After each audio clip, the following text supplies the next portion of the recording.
Cole Brennan stood in the doorway of Evergreen Steakhouse, December wind biting through his work jacket, and wondered if his younger brother had finally lost his mind. The scrap of paper in his calloused palm read, Autumn, Accountant, Green Sweater, Corner Table. 4 years since Rachel's funeral, and Garrett still believed a blind date could fix what grief had shattered. The restaurant glowed warm against Denver's early winter darkness, all exposed brick and Edison bulbs, the kind of place where people celebrated anniversaries instead of awkward first meetings between strangers who'd met through mutual desperation. Cole pushed through the heavy door, scanning faces for a woman alone, someone who might glance up with the same nervous hope he was supposed to feel but didn't. Corner table, green sweater. There, she sat with her back straight, posture belonging to someone who'd learned to occupy space without apology. Hands wrapped around a water glass she studied like it held answers. The sweater was emerald cashmere, expensive enough that Cole registered the quality even from across the room. Her dark hair fell past her shoulders in waves that suggested professional styling, and when she looked up, her eyes carried the particular wariness of someone who'd agreed to this against better judgment. Cole's boots crossed hardwood that had seen decades of first dates and last meals, his work-worn Carhartt jacket suddenly feeling too rough, too real for this carefully curated atmosphere. He stopped at her table, managed what he hoped passed for a smile.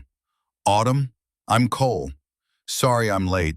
Had a foundation issue at the Morrison site that couldn't wait.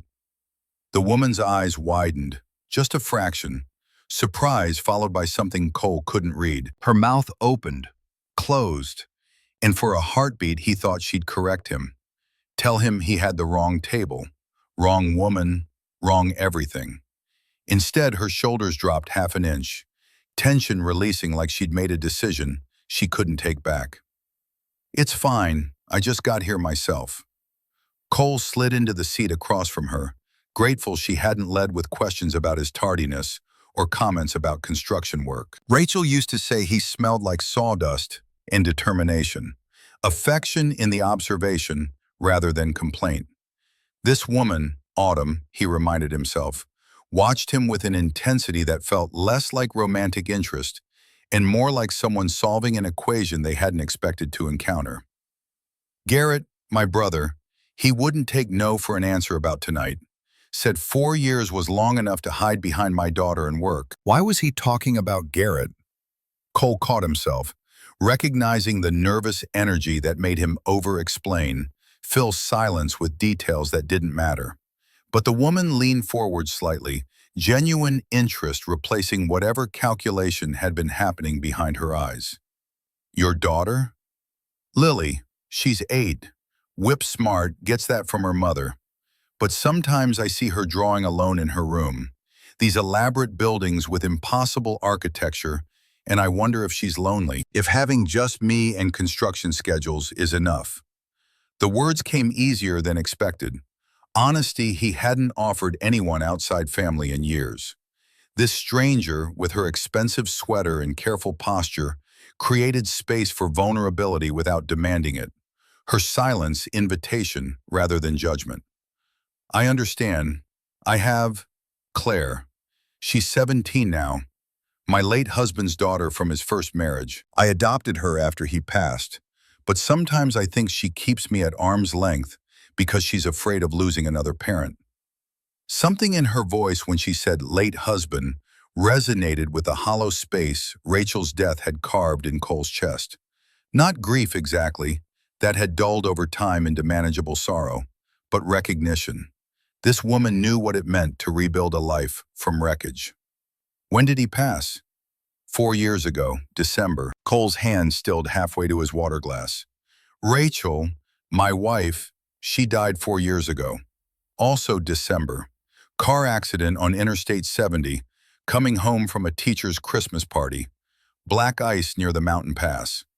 The woman's breath caught audibly, her carefully maintained composure cracking to reveal genuine shock underneath. My husband David died of a heart attack, December 24th, 2020. He was working late at the office, said he had chest pain. I was in a meeting with investors, told him to go home and rest, that we'd see a doctor in the morning. They sat in shared recognition of the particular guilt that came with last conversations, final choices that couldn't be unmade. Cole had replayed that night 10,000 times.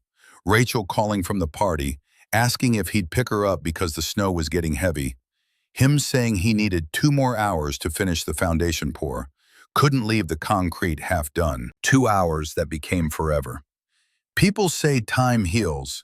Cole heard himself speak words he'd never said aloud. But that's not true. Time just teaches you how to build walls around the pain so it doesn't collapse you every single day. The woman across from him nodded, understanding in the gesture that went beyond polite agreement. She'd built the same walls, knew the same architecture of survival. Their server arrived with menus and water refills, breaking the moment with practiced efficiency.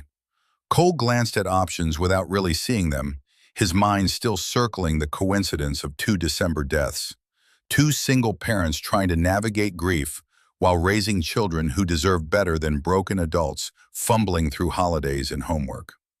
When the server departed, the woman spoke first. I work in real estate, project management, investor relations. The hours are demanding, the pressure constant. Sometimes I wonder if I'm using work as an excuse not to feel, not to risk anything that might hurt the way losing David hurt. Cole recognized the truth beneath her words even as he registered what she'd left unsaid. Real estate project management in Denver meant dealing with developers, serious money, the kind of world where his small construction company barely registered as a footnote. He waited for the familiar calculus to appear in her expression. The mental math people did when they learned he built things with his hands instead of moving money through spreadsheets. It didn't come. I'm just a contractor, small operation. Me, my brother Garrett, about 25 guys doing residential work and light commercial. We're not building skyscrapers, just homes where families will fight and make up and grow old. Sometimes I think that matters more than the big projects. But then I see my bank account and remember why people chase the big money. He'd meant it as self-deprecation, acknowledging the gap between their worlds before she had to. Instead, the woman leaned forward, something fierce entering her eyes. You said just a contractor like it's something small, but you build, Cole. You create structures that shelter people, that stand after you're gone. I push papers and manage egos and convince rich men to invest in projects they'll never visit. What you do is real. The intensity in her voice caught him off guard. Genuine respect where he'd expected polite dismissal. He studied her more carefully, the way her hands had tensed around her water glass when talking about work, the slight tightness at the corners of her mouth that suggested stress carried so long it had become default. This woman wore success like armor, but underneath, something softer struggled for air.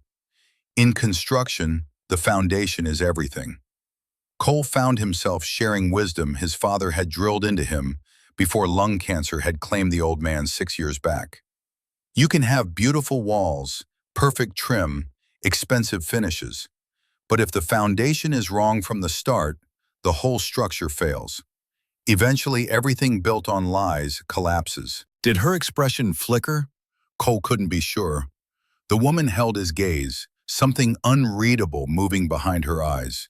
And he wondered what stories she hadn't told, what foundations she'd built her current life upon. Their food arrived.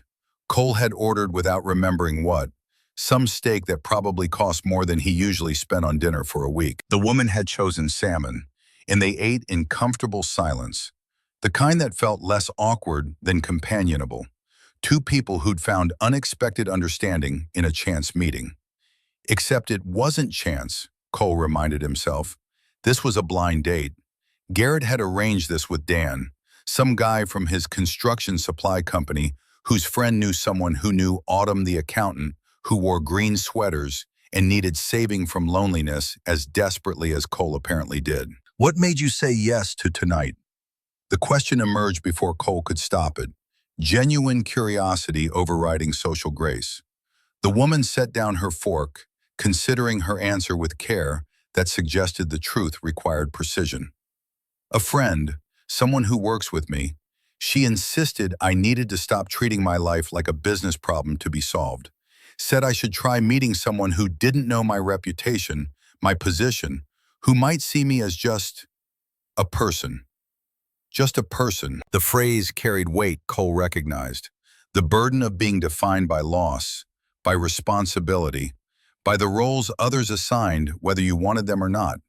CEO or contractor, widow or widower. The labels obscured whatever lived underneath.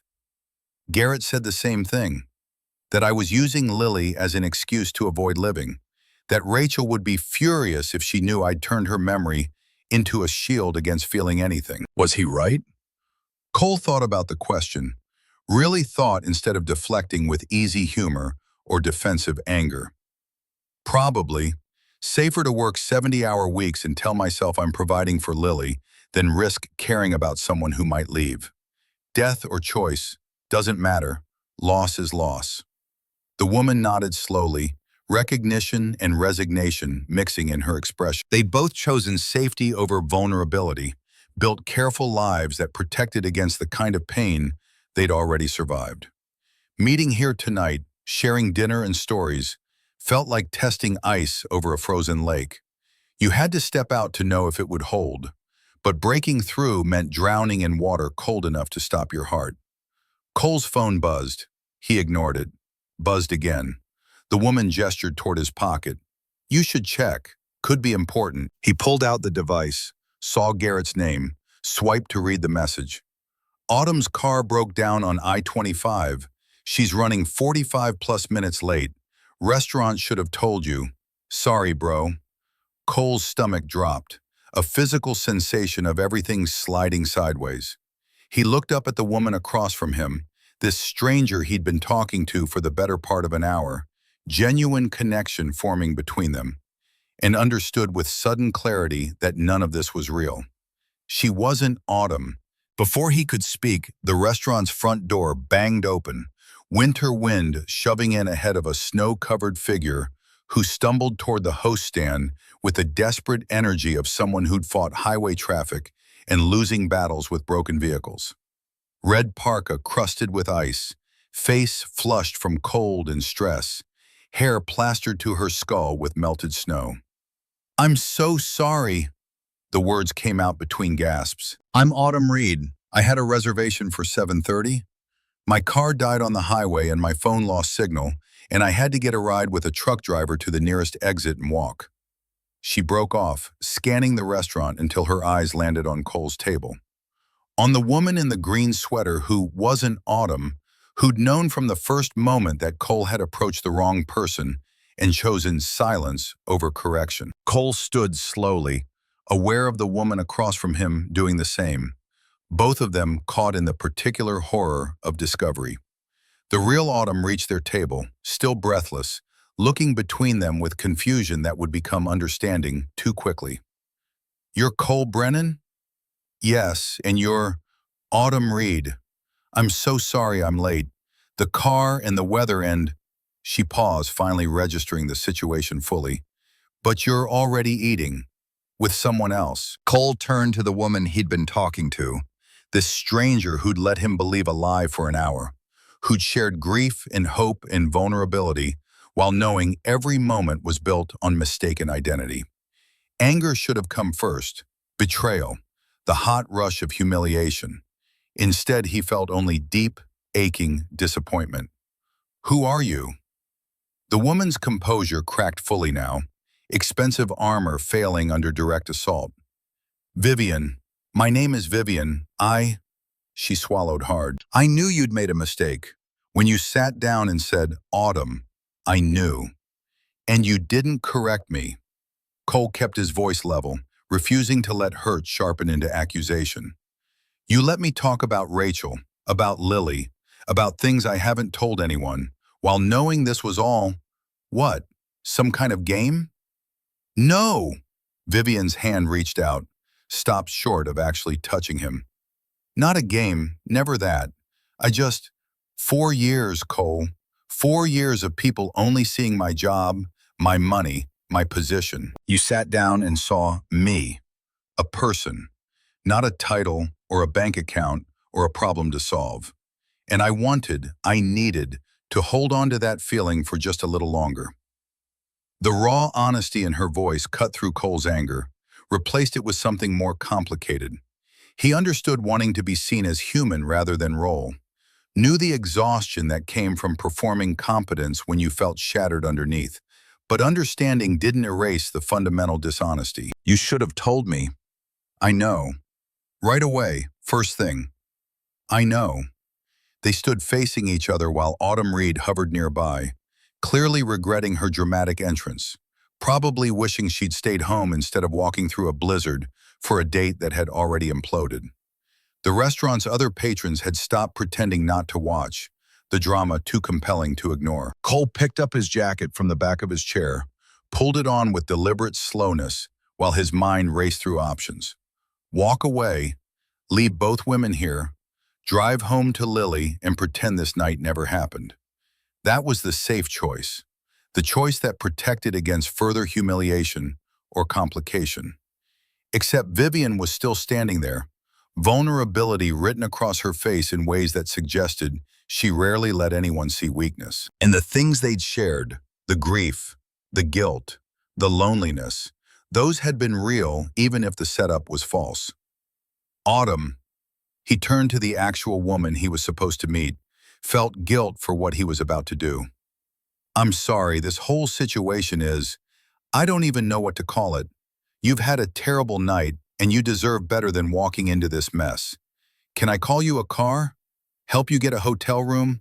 Whatever you need. Autumn looked at Vivian, then back at Cole, and something like amusement broke through her exhaustion. This is the weirdest blind date story I'm ever going to have. But honestly, I'm freezing and tired and I just want to sleep.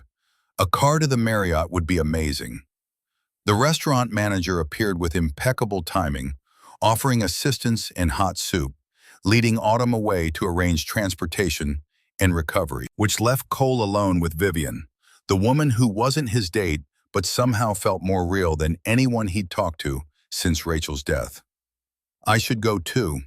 Vivian reached for her purse, expensive leather that probably cost more than Cole's monthly truck payment. Or you could stay. The words surprised him even as he spoke them. Finish dinner, start over, this time knowing who we actually are instead of who we thought we were. Vivian's hand stilled on her purse strap. Why would you want that? I lied to you. You let me believe something false. That's not the same as lying, though I'm not sure it's better. Cole sat back down, a decision made more from instinct than logic.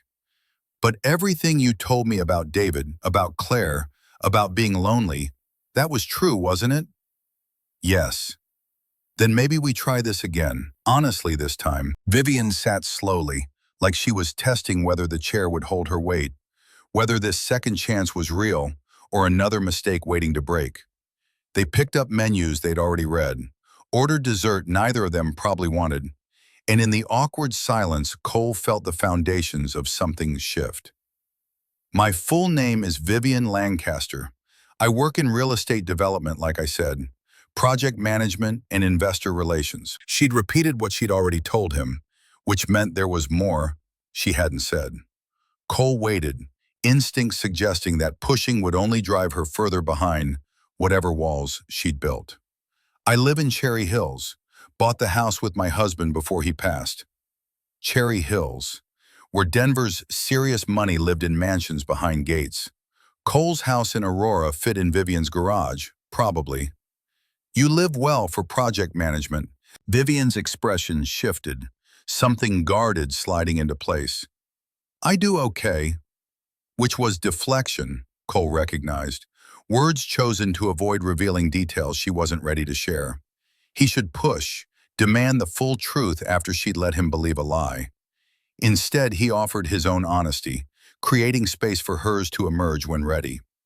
Cole Brennan, 37, owner of Brennan & Sons Construction, with my younger brother Garrett. We do mostly residential work, new builds, major renovations, the occasional commercial project if it's small enough. I live in a three-bedroom house in Aurora that needs new windows. I keep putting off because Lily's college fund matters more than my comfort. I drive a 2015 F-150 with 180,000 miles that burns oil but runs fine. And I haven't been on a date since Rachel's funeral because I've been too scared to feel anything. The last admission came out rougher than intended, truth scraping his throat raw. Vivian's eyes widened slightly, surprise or recognition or both. Thank you for telling me that. Someone should be honest at this table. The barb landed softly but visibly, Vivian flinching at the reminder of her deception. Cole felt guilty immediately, opened his mouth to apologize, but she spoke first. You're right. I should have told you immediately. I was scared and selfish, and I made a choice that hurt you. I'm sorry. The apology felt genuine, stripped of the professional polish she'd maintained earlier. This was Vivian without armor, and Cole found himself wanting to know this version better than the careful facade. Why were you here, if not for a blind date with me? I had my own blind date. Different autumn, different setup. My assistant Jessica arranged it without quite asking permission. Said I needed to stop treating my life like a merger to negotiate. When you sat down looking nervous and kind, I convinced myself one conversation wouldn't hurt anyone. And then it became more than one conversation. Yes. Their dessert arrived, chocolate cake for him, creme brulee for her, both of them pushing food around plates without eating. The restaurant had mostly emptied, staff making subtle, clearing throat noises that suggested they'd like to close eventually. Cole's phone showed 10:47. He'd been here nearly 4 hours, spent most of them talking to a woman who'd lied about her identity and somehow still wanted to know more. This is probably the stupidest question I've asked in a while, but would you want to do this again? Actually date, I mean? No blind setup, no mistaken identity, just you and me, honestly trying to see if this connection is real. Vivian set down her spoon with careful precision, buying time to formulate an answer. Yes, but there are things you should know first. About my work, my life, the complications that come with both. Tell me tomorrow, or next week, or whenever you're ready. Cole stood, pulling on his jacket. Tonight was messy enough. Let's try for cleaner next time. He walked Vivian to her car, a black Mercedes S-Class that confirmed his suspicions about her wealth. She caught his expression when he saw it, offered a half smile that looked almost apologetic. Project management pays well. Apparently. They stood in the parking lot, snow beginning to fall in lazy spirals, December cold biting through Cole's jacket. He should leave, get in his truck and drive home to Lily, but something kept him rooted. Tomorrow afternoon, if you and Claire are free. Lily and I make Christmas decorations in my workshop. Wood ornaments, painted and sanded. It's nothing fancy, but Lily would love having other people there. She could teach Claire, feel important. Vivian's surprise was obvious. You want me to bring Claire to your house? After tonight? I want to see if whatever we felt talking is still there when we're around our kids. Family matters more than anything. If this is going to work, they have to fit together too. What time? Cole gave her his address, watched her program it into her phone, and felt hope flicker like a pilot light refusing to die. She kissed his cheek before getting in her car, a gesture soft enough to carry promise, brief enough to protect against presumption. Driving home through snow that was becoming serious, Cole replayed the evening, cataloging moments of connection against the backdrop of deception. Vivian had lied by omission, but the grief she'd shared was real. The loneliness was real. The fear of risking her heart again, that was real too. His phone rang through the truck's Bluetooth. Garrett's name appeared on the dash screen. I know. Autumn wasn't there. I sat with someone else. Garrett's laugh came through tinny and delighted. Dan just called me, said Autumn showed up looking like she'd fought a blizzard and lost. Found you with a completely different woman. What the hell happened? Sat at the wrong table. Talked to the right person, maybe. I don't know, Garrett. It's complicated. Complicated how? She's not who I thought. Wealthy, I think. Successful. And she let me believe she was my blind date for an hour before the truth came out. Static filled the silence while Garrett processed. And you're seeing her again anyway? Tomorrow, with the kids. More silence. Then, Dad used to say you always knew the right foundation when you saw it, even if it looked wrong at first. Maybe trust that instinct. Cole ended the call as he pulled into his driveway, the small house dark except for Lily's bedroom window where lights still glowed. She was supposed to be asleep at 11 on a school night, but enforcing bedtime had become harder since Rachel wasn't there to back him up. He let himself in quietly, climbed the stairs to find Lily at her desk, colored pencils scattered across architectural drawings that showed buildings impossible to build, but beautiful to imagine. "Hey, little architect, why are you still awake?" Lily turned, face lighting up the way it always did when he came home. "Working on my dream house. It has a tower for reading, and a basement workshop like yours, and a big kitchen for baking." Cole crossed to look at her drawing, saw Rachel in the careful detail, the way Lily considered proportion and space with instincts beyond her years. His daughter would be remarkable someday if he didn't mess her up too badly. "How was your date with the lady from Uncle Garrett's friends thing?" Trust Lily to cut straight to questions Cole wasn't ready to answer. "Interesting. Actually, I sat with the wrong person by accident, but she was nice. We talked about you." "What did you say?" "That you're smart and funny and the best thing in my life." Lily smiled, then sobered with the seriousness only 8-year-olds could manage. "Did you like her? The wrong table lady?" Cole thought about Vivian's careful control, cracking to reveal loneliness underneath. The way she'd understood his grief without platitudes, her fierce defense of his work's value. "Yeah, I think I did." "Are you going to see her again?" "Tomorrow, actually. Her daughter Claire is 17. I thought you could show them how to make ornaments in the workshop." Lily's entire face transformed, excitement replacing the sadness that sometimes haunted her features. "Really? I can teach someone? Like a real workshop teacher?" "Just like that. So get some sleep, okay? Big day tomorrow." He kissed her forehead, turned out her light, and stood in the hallway after her door closed, wondering what he'd just set in motion. Inviting Vivian into his home, his life, Lily's carefully guarded heart, it felt simultaneously reckless and inevitable, like foundations poured before you'd fully checked the level. In his own room, Cole lay in darkness and thought about second chances. 4 years of grief and guilt and going through motions, telling himself Lily needed him stable rather than happy, that dead wives deserve fidelity from widowers who'd failed to save them. But Rachel wouldn't have wanted this half-life. She'd have wanted him to risk, to try, to teach Lily that loss didn't mean stopping. His phone buzzed. Text from a number he hadn't saved yet. "Thank you for giving me another chance. I promise to be honest going forward. Sleep well. V." Cole typed back, "Looking forward to tomorrow. Bring comfortable clothes. Workshop gets dusty."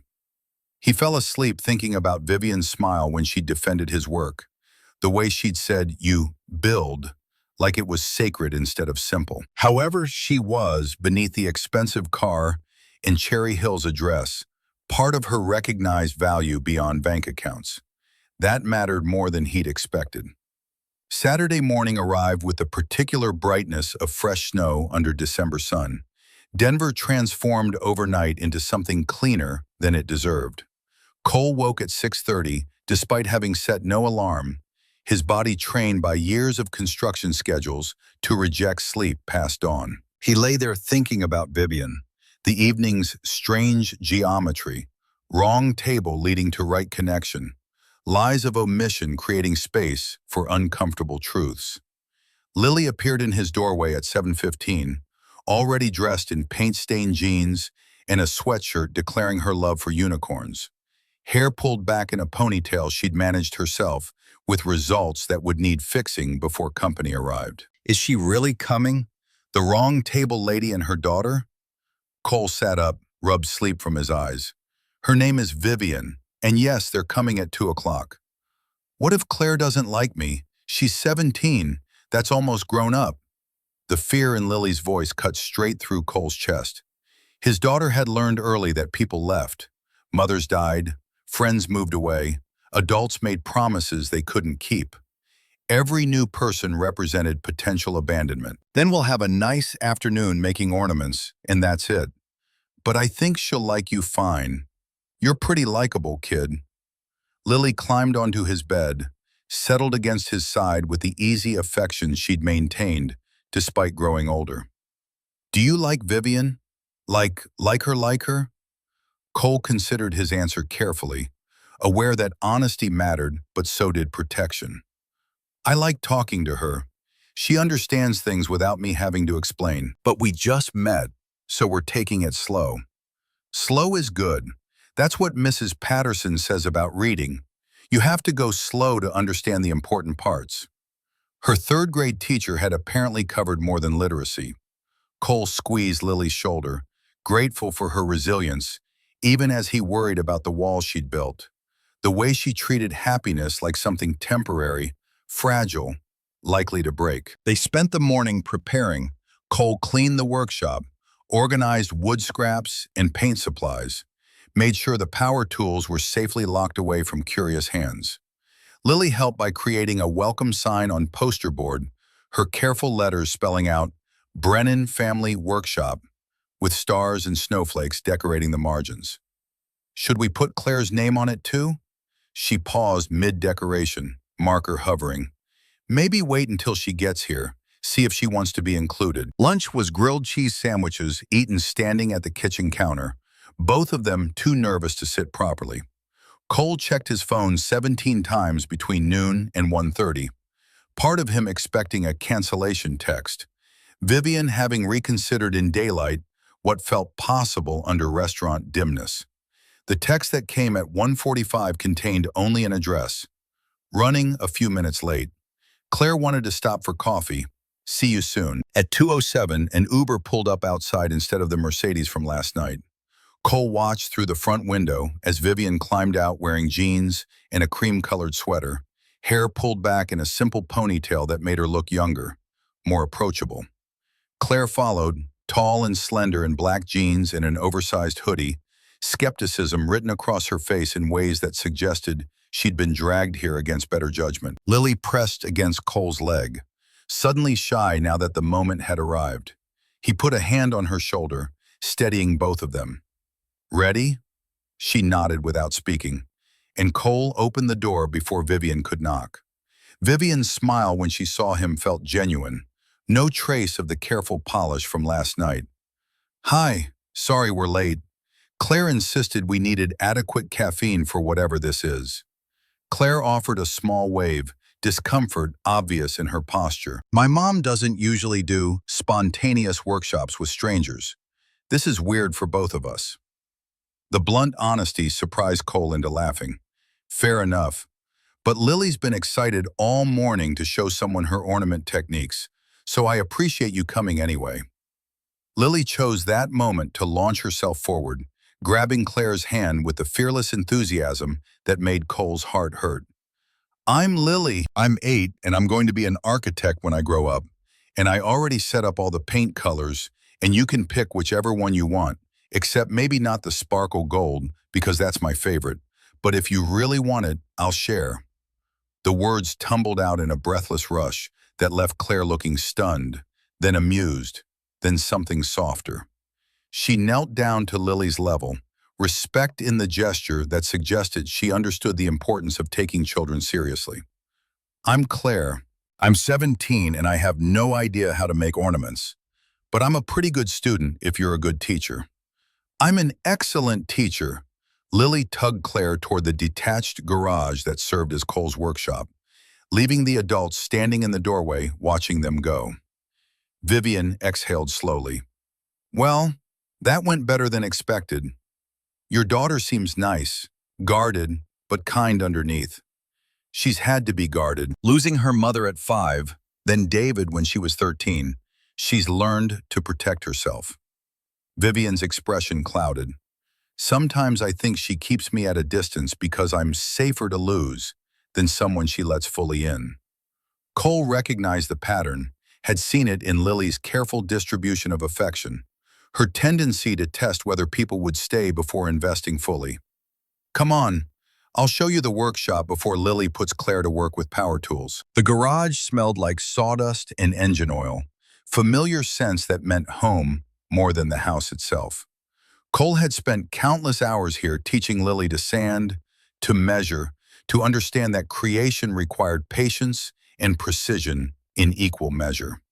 His workbench dominated one wall, tools hanging in careful organization above it. The opposite side held his table saw, drill press, compound miter, equipment that represented years of saving and investing in craft. Lily had indeed set up a paint station on folding tables, newspaper protecting surfaces, cups of water for rinsing brushes, pre-cut wood shapes ready for decoration. She was already showing Claire how to sand the edges smooth, demonstrating with exaggerated care that made instruction feel like performance. You put the sandpaper flat, see? And you go with the grain, not against it, because wood has a direction it likes to move. Claire accepted the sandpaper, mimicked Lily's movements with surprising patience. Like this?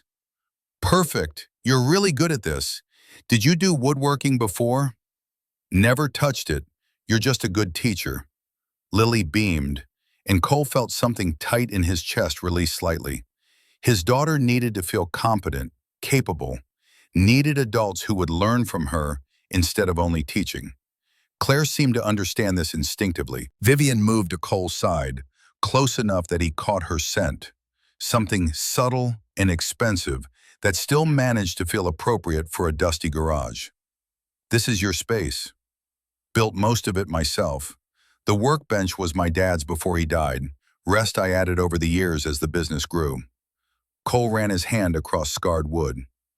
Rachel used to say I love this garage more than the house because out here, problems had solutions. Measured twice, cut once.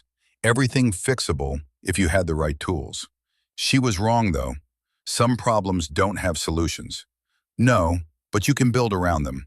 Create structure that holds, even when everything else collapses. Vivian looked at him with intensity that felt almost physical, like she was trying to see through surface to something underneath. You really believe that? That structure and discipline can compensate for chaos? Have to. Otherwise, what's the point of any of it? She turned back to watch the girls, but Cole saw her swallow hard, emotions working through her that she fought to contain. Last night's carefully maintained CEO facade had given way to something raw, and he wondered what she was hiding beyond the Mercedes in Cherry Hill's address. Lily decided the girls should make snowflakes, ambitious for beginners, but she'd always believed in throwing people into deep water and seeing if they swam. Claire accepted the challenge with good humor, sketching patterns on her wood circle with concentration that suggested she approached everything with similar focus. Cole showed Vivian how to use the scroll saw for her own ornament, standing behind her to guide her hands through the cut, aware of her tension as the blade bit through pine. Gentle pressure. Let the saw do the work. When you force it, that's when mistakes happen. I'm very good at forcing things, Vivian's voice carried self-recrimination. At work, in relationships, with Claire, I push until something breaks, then act surprised when it falls apart. So learn to trust the process instead. Wood knows how it wants to be cut. Your job is to guide, not control. She completed the cut successfully, holding up the piece with satisfaction that seemed disproportionate to the simple accomplishment. I did it.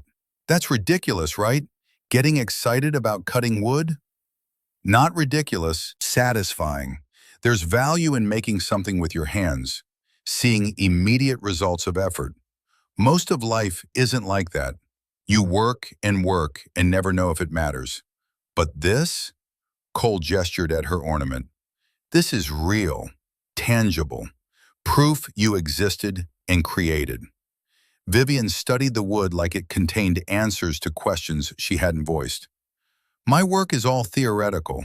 Numbers on spreadsheets, projections, and forecasts. I manage projects I never visit, make decisions affecting people I'll never meet. Sometimes I wonder if any of it is real, or if I'm just moving abstractions around to create the illusion of productivity. What kind of projects? Her hesitation returned, visible in the way her shoulders tensed. Development, residential and commercial, large-scale mostly, which was deflection again, Cole recognized. She'd said similar things last night without specifying her actual role. He wanted to push, demand the transparency she'd promised, but Lily's voice interrupted. Dad, can we show them the ornaments from when Mom was alive? Cole's throat tightened. He kept Rachel's ornaments in a special box, pieces they'd made together during happier Decembers when cancer hadn't stolen his father, and ice hadn't claimed his wife, and the future still held possibility. Sure, baby. They're on the shelf behind you. Lily retrieved the box with reverent care, opened it to reveal ornaments spanning 15 years, clumsy early attempts when they were newly married and broke, more sophisticated pieces from years when Cole's skills had improved. A few Rachel had made herself with varying degrees of success. Each one carried memory, the Christmas they'd gotten engaged, the year Lily was born, Rachel's last December when she'd known something was wrong but hadn't said, hadn't wanted to ruin the holidays with fear. Claire handled them gently, understanding their significance without needing explanation. These are beautiful. Your mom had good taste. She said ornaments were important because you take them out every year and remember, like time capsules for feelings. Lily picked up a lopsided star. This one's from when I was 4. I painted it all by myself and Mom said it was perfect, even though the points are different sizes. Vivian's hand found Cole's, squeezed once. The gesture felt natural, comfort offered and accepted between people who understood that grief lived in ordinary objects, that beauty and pain occupied the same space. They spent 2 hours making ornaments, the garage filling with the particular energy of creation. Lily's running commentary on technique, Claire's careful questions, Vivian's soft laughter when her attempts at perfection failed. Cole moved between them all, adjusting angles and offering encouragement, watching his daughter bloom under adult attention that felt genuine. At 4:30, Vivian's phone buzzed insistently. She glanced at it, frowned, typed something quick. Work? Unfortunately, client situation that apparently can't wait until Monday. She looked up apologetically. I'm sorry, this is exactly the kind of thing I was talking about. Work bleeding into everything. It's Saturday afternoon. Can it wait? It should, but the client is important, and if I don't respond, there will be consequences Monday that take twice as long to fix. Cole recognized the calculation, the way professional obligations crushed personal desires. Rachel had dealt with similar pressures teaching, parent emails during dinner, grading papers on weekends, school needs trumping family time. Still, disappointment settled in his stomach. I understand. I don't think you do. Vivian's voice dropped low enough that the girls wouldn't hear. I don't want to leave. This has been the most relaxed I've felt in months. But I'm not good at choosing personal over professional. It's a flaw I'm working on. Then work on it by staying another hour. The client can wait. Her expressions shifted through emotions too quickly to track. Surprise, fear, hope, something that looked like longing. What if I can't? What if work always wins because that's who I am? Then we'll figure it out.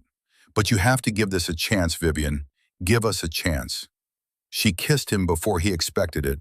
Brief pressure of lips against his that tasted like coffee and risk.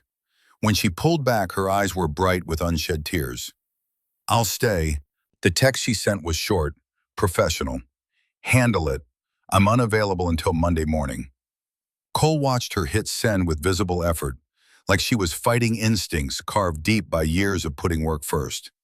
They ordered pizza for dinner because none of them wanted the afternoon to end, eating in Cole's small kitchen while Lily and Claire compared schools, and Claire admitted she'd been accepted early to University of Colorado Boulder on a full academic scholarship for pre-med. That's incredible. Cole meant it, impressed by achievement that suggested discipline beyond her years. You must have worked hard. Didn't have much choice. Mom, Vivian, she made sure I understood that education was the one thing nobody could take away. My birth mother died when I was little, and David adopted Vivian when I was 10. When he died, she formally adopted me, made sure I'd have stability. Claire's voice softened when talking about Vivian, affection breaking through teenage guardedness. She's really driven about success, sometimes too driven. Vivian looked uncomfortable with the assessment but didn't argue. I want Claire to have options I didn't have. Security, the ability to support herself regardless of circumstances. You didn't have options? Cole heard his skepticism, couldn't quite hide it. Different kind. I had money but no autonomy. Everything was controlled by people who thought they knew better. She cut herself off, clearly regretting the admission. That's not important. What matters is Claire gets to choose her own path. Lily, bored with college talk, pulled Claire back to the ornaments they'd left drying. The girls disappeared into the garage, leaving Cole and Vivian alone with cooling pizza and questions neither seemed ready to ask. Vivian broke the silence first. I'm not being fully honest about my work, my life. You deserve better than partial truths. So tell me the whole truth. I'm afraid. The admission came out raw. Afraid you'll look at me differently? Afraid this thing between us will break before it starts. Cole reached across the table, took her hand in his. Her fingers were soft, nails professionally manicured, hands that had never swung a hammer or sanded rough edges. But they fit in his anyway, different but compatible. Try me. Before Vivian could answer, Lily's scream shattered the moment. Cole was moving before conscious thought, sprinting to the garage with Vivian close behind. He burst through the door to find Claire on the floor, clutching her hand, blood seeping between fingers. Lily hovering over her with tears streaming down her face. I'm sorry, I'm sorry, I'm sorry. The wood slipped and the saw was on and I didn't mean to. Cole knelt beside Claire, gently pulling her hand away to assess the damage. Deep cut across her palm, bleeding heavily but clean. No torn flesh or visible damage to tendons. He grabbed a clean rag from his workbench, applied pressure. Claire, can you move your fingers? She demonstrated, wincing but managing full range of motion. Yeah, it hurts, but nothing feels wrong. Good. We're going to take you to urgent care, get this looked at properly. Might need stitches. Vivian had gone pale, staring at her daughter's blood like it represented every fear she'd ever harbored about losing control. This is my fault. I should have been watching. I should have... Mom! Claire's voice cut through the spiral. I'm okay. It was an accident. Lily was showing me how to change the blade and my hand slipped. Nobody's fault. But Lily had collapsed into guilty sobs, convinced she'd ruined everything. Cole scooped her up with his free arm, pressed her face against his shoulder. Accidents happen, baby. That's why we're careful, but sometimes careful isn't enough. Claire's going to be fine. The drive to urgent care took 12 minutes that felt longer. Cole at the wheel of his truck with Claire beside him, Vivian and Lily in the back seat. The waiting room was half full with Saturday evening casualties, sports injuries and cooking accidents, the debris of weekend ambition. Claire was taken back quickly, the triage nurse assessing her cut as requiring 5 stitches, but nothing more serious. Vivian went with her, leaving Cole and Lily in hard plastic chairs, surrounded by outdated magazines and fluorescent lighting. Lily had stopped crying but remained pressed against Cole's side, small body tense with residual fear. Is Claire mad at me? No, sweetheart, she told you it was an accident. But what if Vivian is mad? What if she says I can't see Claire anymore because I hurt her? Cole heard the real fear underneath. Not that Vivian would be angry, but that this fragile new connection would break like everything else in Lily's life had broken. He pulled her onto his lap despite her getting too big for it, held her close. Listen to me. Vivian understands accidents happen. She's scared right now because Claire got hurt, and parents hate seeing their kids in pain. But she's not going to blame you. Promise? He couldn't promise. Not really, but Lily needed reassurance more than technical honesty. I promise. They sat in silence until Vivian emerged 40 minutes later, Claire beside her with her hand wrapped in clean white bandages. The relief on Vivian's face when she saw them was immediate and genuine. 5 stitches. They said it should heal cleanly as long as she keeps it dry for a week. Lily scrambled off Cole's lap, approached Claire cautiously. I'm really sorry. Claire knelt down, met Lily's eyes directly. Hey, you didn't do anything wrong. I slipped. You were being a great teacher and I messed up because I wasn't paying attention. Okay? Okay. Lily's voice came out small. You still want to be friends? Definitely still want to be friends. But maybe we stick to painting next time instead of power tools. The drive home felt different, quieter, weighted with awareness that danger lived in ordinary moments, that loss could arrive wearing the costume of Saturday afternoon activities. Cole kept glancing at Vivian in the rearview mirror, watching her watch Claire, maternal fear still written across her features. Back at his house, Lily insisted on making tea for everyone because that's what adults did when people were upset. She'd learned this from Mrs. Patterson, apparently, her third-grade teacher who had strong opinions about comfort beverages. Claire accepted her mug with exaggerated gratitude, praising Lily's tea-making skills until the 8-year-old glowed. Vivian held her cup without drinking, staring into the liquid like it held answers. I need to go. She stood abruptly. Claire should rest and there are things I need to handle. Cole followed her to the door while the girls remained in the kitchen. Are you okay? No, I'm terrified. Watching Claire bleed, knowing she was hurt while I was distracted, it reminded me why I keep people at distance. Because caring means risking, and risk means potential loss, and I've lost enough. So you're running. I'm protecting. Vivian's voice sharpened. There's a difference. Is there? Because from here it looks the same. She flinched like he'd struck her.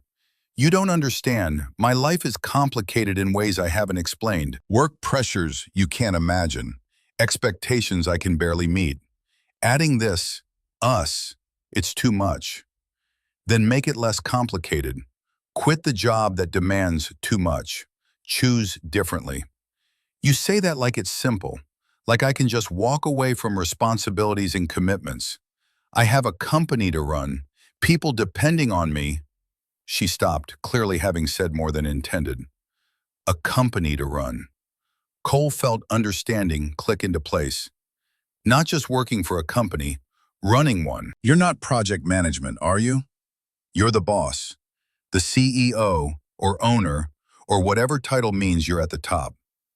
Vivian's silence was answer enough. That's what you've been hiding. Not just money, power, position. You let me think you were middle management when you're actually running the show.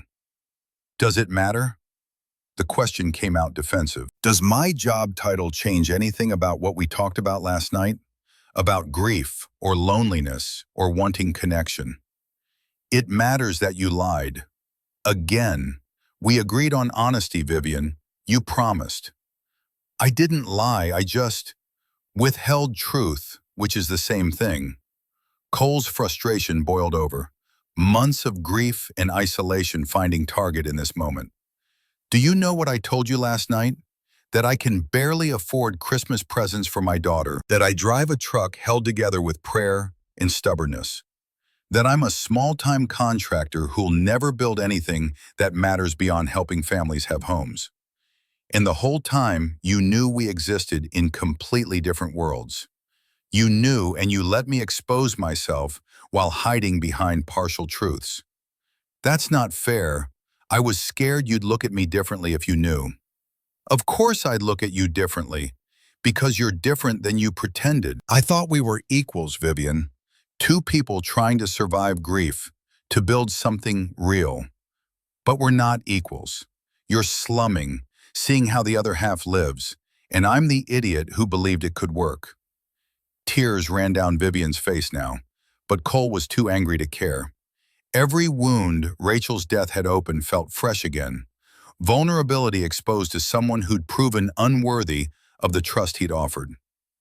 I should go. Vivian's voice came out broken. You're right. I'm a liar and a coward, and you deserve someone honest. She left before he could respond, collecting Claire with murmured apologies and hurrying to the waiting Uber.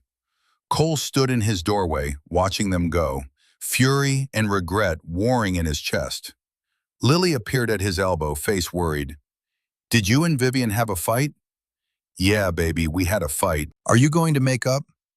Cole looked down at his daughter, at the hope in her eyes despite years of learning that hope led to disappointment. He wanted to say yes, wanted to promise that adults could fix their mistakes and make things right. Instead, he told the truth. I don't know. Sunday morning arrived with a particular gray that preceded serious snow. Denver's sky promising the kind of storm that shut down highways and trapped people in whatever choices they'd made before conditions turned dangerous. Cole woke to 17 missed calls, 3 from Garrett asking what the hell happened with his date, 2 from numbers he didn't recognize, and 12 from a Denver area code that his phone identified as belonging to Lancaster Development Group. He ignored them all, focusing instead on Lily's breakfast and the weather forecast warning travelers to stay off Interstate 70 through the mountain passes. A blizzard was forming in the high country, expected to hit Denver by evening, potentially dumping 2 feet before morning. The kind of storm that killed people who made stupid decisions about driving through whiteout conditions. Lily pushed eggs around her plate without eating, still subdued from yesterday's accident and the fight she'd witnessed. Cole wanted to tell her everything would be fine, that adults fix their mistakes and move forward. Instead, he poured more orange juice and let silence fill the spaces where comfort should live. His phone buzzed again, this time a text from Vivian. Please, I need to explain. Can we talk? Cole deleted it without responding. Another text 30 seconds later. You're right, I lied. I'm CEO of Lancaster Development, $180 million company. I should have told you immediately. I'm sorry.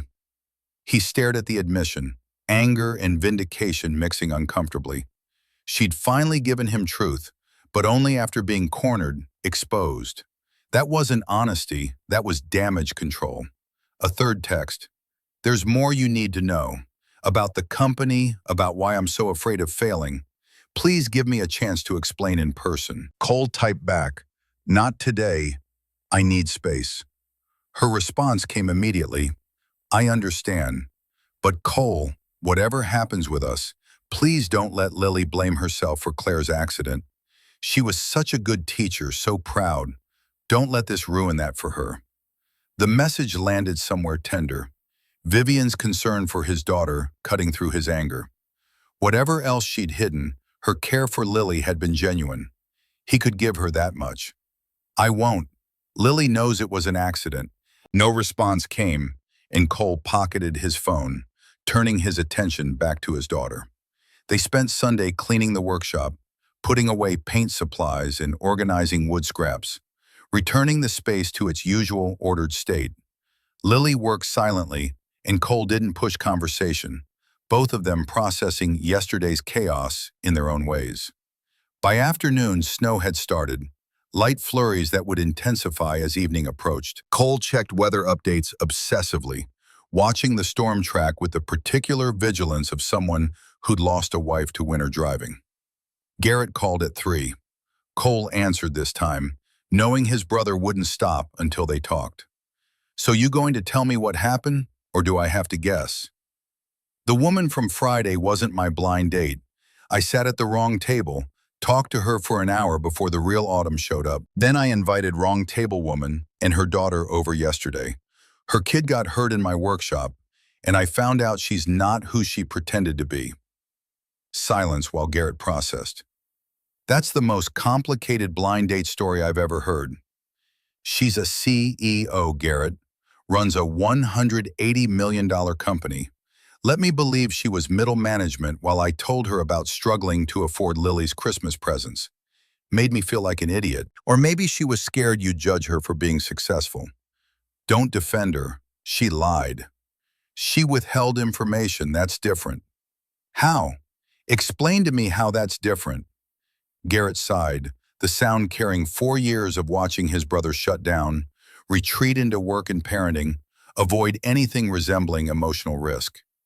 It's different because she told you the important stuff, about her dead husband, about being lonely, about struggling to balance work and being a mom. Those were truths that mattered. The job title, that's just details. Details that completely change the dynamic. We're not equals, Garrett. She's slumming with the working-class contractor, probably getting a thrill from how the other half lives. You don't believe that. Cole didn't, not really, but admitting it meant facing his own fear. That Vivian represented everything he couldn't provide. That loving her meant accepting he'd never be enough. Easier to be angry about lies than confront inadequacy. I need to go. Storm's coming and I want to make sure the job sites are secured. He spent the rest of the afternoon driving between projects, checking that equipment was covered, materials protected, nothing left exposed to weather that could cause thousands in damage. The physical work helped, driving from site to site, giving his hands purpose, while his mind spun uselessly. At the Morrison project, the foundation pour that had made him late Friday night, Cole found Garrett's truck already parked. His brother was tightening tarps over the concrete forms, preparing for temperature drops that could crack fresh foundation. They worked in silence for 20 minutes before Garrett spoke. Dad used to say the best structures came from honest mistakes. You pour foundation, realize it's slightly off level, and you compensate. Build the rest, accounting for that initial flaw. Makes the whole thing stronger because you're not pretending the foundation is perfect. What's your point? My point is Vivian made a mistake. Withheld information out of fear, but the foundation you two built, the conversations about grief, about being parents, about wanting connection, that was real. So you compensate, build the rest accounting for the flaw instead of scrapping everything. Cole secured the last tarp, straightened to find his brother watching him with the particular intensity of someone preparing to say something that might hurt. What? You're using her dishonesty as an excuse to run. Because if you stay, you have to admit you're falling for someone, which means risking loss. And you've been terrified of loss since Rachel died. That's not. It is. You've spent 4 years building walls, telling yourself Lily needed stability when really you needed safety. Vivian threatens that, so you're looking for reasons to push her away before she can leave you. The accuracy hurt worse than if Garrett had actually struck him. Cole wanted to argue, defend himself against accusations that felt like exposure, but the words wouldn't come. Because his brother was right. Fear lived underneath the anger, terror that opening his heart meant giving loss another target. They drove back separately through snow that was intensifying, visibility dropping as afternoon became evening. Cole's phone showed 6 more missed calls from Lancaster Development Group, 2 voicemails he didn't listen to. Whatever crisis Vivian was managing at her company, he couldn't fix it. Couldn't fix her. Could barely fix himself. Home was dark when he arrived, Lily having turned on only her bedroom lamp. Cole found her at her desk again, drawing buildings that would never exist, architectural fantasies that required no foundation or structural integrity. Hey, little architect, hungry? I could make spaghetti. Lily turned, face serious. Are you sad because of Vivian? Cole sat on her bed, gestured for her to join him. She climbed into his lap despite being too old for it, and they sat together watching snow accumulate outside her window. I'm confused. I like Vivian, but she wasn't completely honest with me, and I don't know if I can trust someone who hides important things. Maybe she was scared, like when I don't tell you about bad grades because I'm afraid you'll be disappointed. The comparison landed with uncomfortable accuracy. Have you been getting bad grades? No, but if I did, I'd be scared to tell you. Not because you're mean, but because I want you to be proud of me. Maybe Vivian wanted you to be proud of her for who she is instead of what she does. 8 years old and somehow wiser than adults with decades of accumulated damage. Cole kissed the top of Lily's head, grateful and heartbroken in equal measure. When did you get so smart? I've always been smart. You just don't always listen. They made spaghetti together, Lily standing on a stool to stir sauce, while Cole boiled pasta, both of them finding comfort in routine. The storm intensified outside, wind howling around the house's corners, snow piling against windows in drifts that would take hours to shovel come morning. Cole's phone rang at 8:30. Not Vivian this time, but a number he didn't recognize. He almost ignored it, then thought about Lily's earlier wisdom about fear and answered. Mr. Brennan, this is Melissa Kerrigan, Garrett's wife. They'd met twice, Thanksgiving dinners where Melissa had tried to draw him into conversation about dating and moving forward. Cole had appreciated the effort while resisting the content. Hey, Melissa, everything okay? No, actually, I need you to listen without interrupting because this is important and time-sensitive. Her tone carried urgency that made Cole's stomach clench. I'm listening. Lily's school called your emergency contact number. That's me, right? There's a field trip that got caught in the storm. They left this morning for a science center visit in Idaho Springs. We're supposed to be back by 2. But the storm came in faster than predicted, and their bus is stuck on Interstate 70 near Georgetown. Mile marker 228. The numbers hit Cole like physical blows. Mile marker 228, Georgetown.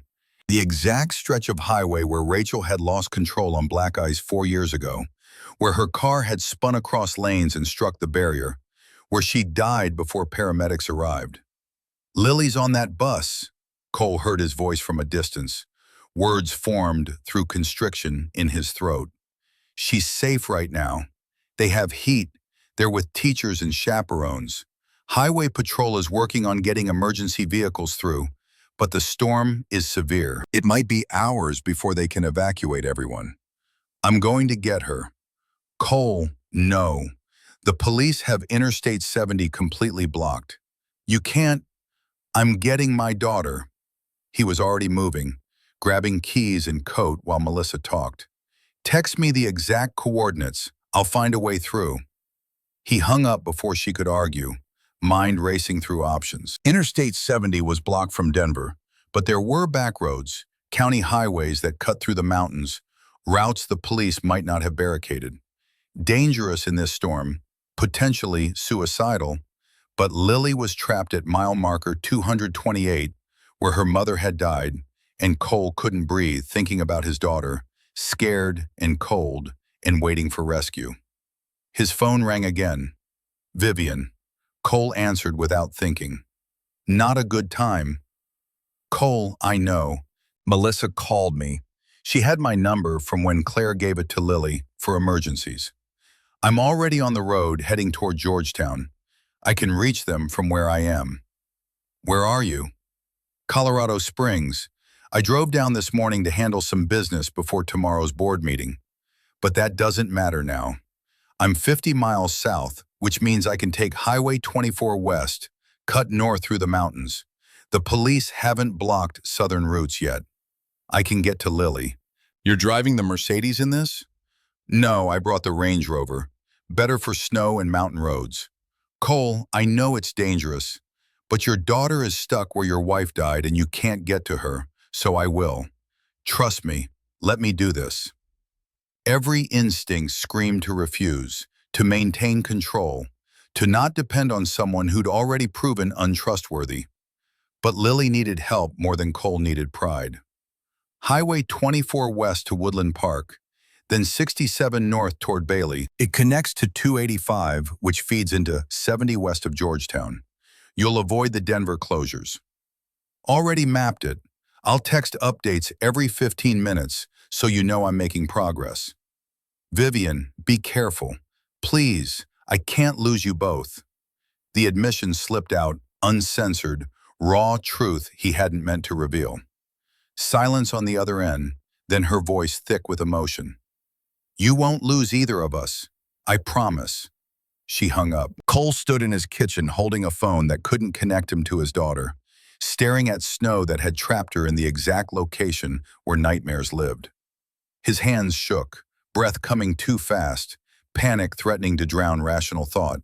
He called Garrett. "Lily's bus is stuck. Mile 228. Vivian's driving from Colorado Springs to get her." "Jesus, okay, what do you need?" "Talk to me. Keep me from losing my mind while I wait." Garrett talked. About nothing important, about job sites and supply orders, and random thoughts about their father. Cole barely heard the words, focused only on the sound of his brother's voice, anchoring him to reality, while Vivian drove through a blizzard toward the place where Cole's world had shattered. Text updates came every 15 minutes like Vivian had promised. Past Woodland Park, roads bad but manageable. Then, on 67 North, visibility poor but still moving. Then, connecting to 285, about 40 minutes out. Each message was lifeline and torture, proof Vivian was making progress, but reminder that she was risking her life for his daughter, for him. Despite everything he'd said, every accusation he'd thrown. At 10:45, her text came through. "Can see emergency lights, found the bus, going to Lily now." Cole waited, phone gripped so tightly his knuckles went white. Garrett had stopped talking, both brothers silent as minutes stretched like hours. Then, "I have her. She's safe. Cold and scared but unharmed. Will shelter at Georgetown Fire Station until roads clear." Relief hit so hard Cole's knees buckled. He sat on his kitchen floor, phone pressed to his forehead, and let himself shake with reaction he'd been suppressing. Garrett's voice came through speaker. "She's okay, Cole. Vivian got her." I know. You need to talk to Vivian. Really talk.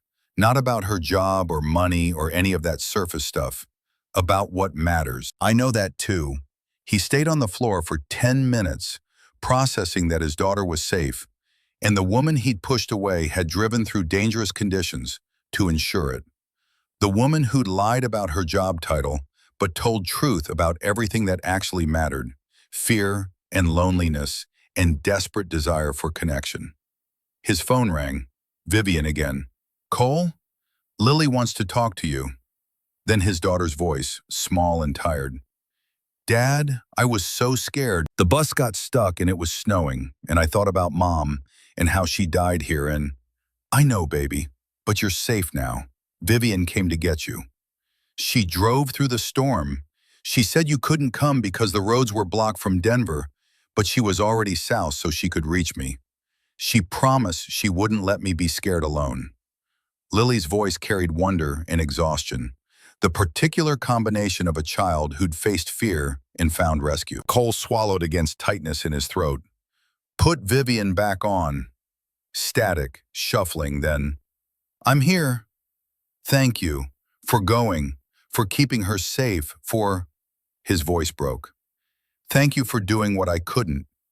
She's going to be fine, Cole. We're warm and dry at the fire station. They're saying roads might open by morning, but we'll stay here tonight to be safe. I'm coming to get you."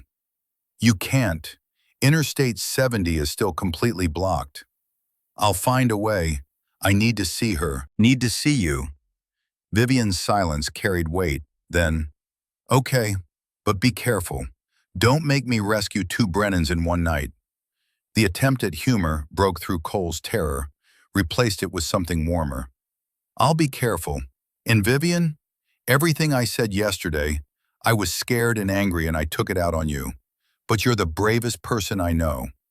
Or the stupidest. Driving 60 miles through a blizzard probably qualifies as insane." Brave and insane aren't mutually exclusive. He could hear her smile through the phone. "Get here safe. We'll be waiting." Cole called Garrett back, outlined his plan. His brother argued, said it was too dangerous, then gave up and agreed to follow in his own truck as backup.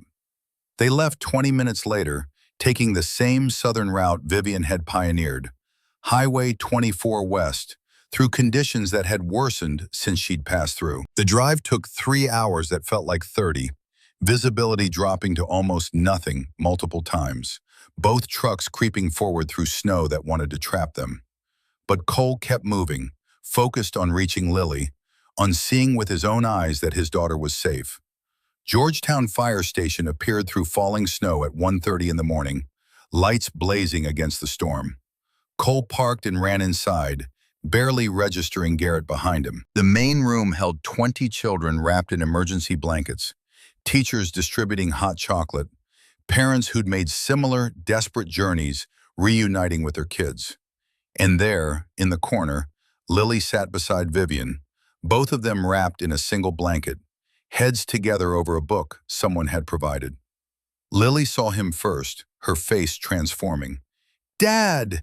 She launched herself across the room into his arms, and Cole caught her, held her with the particular tightness of someone who'd thought he might lose everything. Over Lily's shoulder, he watched Vivian stand, exhaustion and relief mixing on her face. When Lily finally released him, Cole crossed to Vivian, pulled her into an embrace that felt like coming home. She melted against him, and they stood there not speaking, just breathing together, alive and whole. "I'm sorry," Cole spoke into her hair, "for everything I said, for not trusting you, for being too scared to see what you were offering. I'm sorry, too, for hiding, for letting fear control my honesty, for almost losing this because I couldn't be brave." They pulled apart just enough to see each other's faces. Vivian's eyes were red-rimmed with exhaustion, hair escaping from its ponytail, expensive clothes rumpled from hours of driving and worry. She'd never looked more beautiful. "Tell me everything, no more partial truths. I want to know who you really are." Vivian nodded. "Not here, but soon.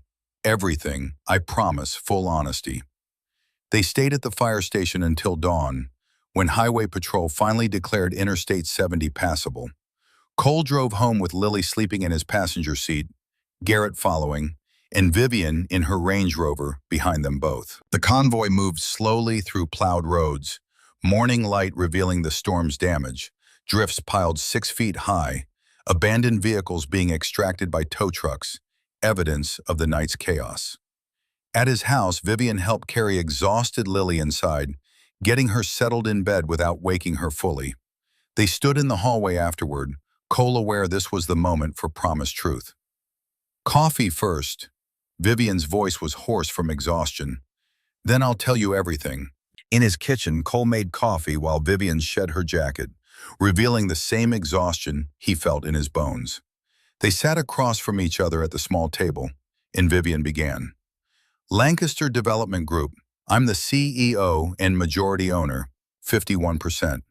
My father started the company 40 years ago, built it from nothing into one of Denver's largest commercial real estate firms. When he died 8 years ago, he left it to me, but with strings, board members who thought I was too young, too female, too emotional to handle the responsibility.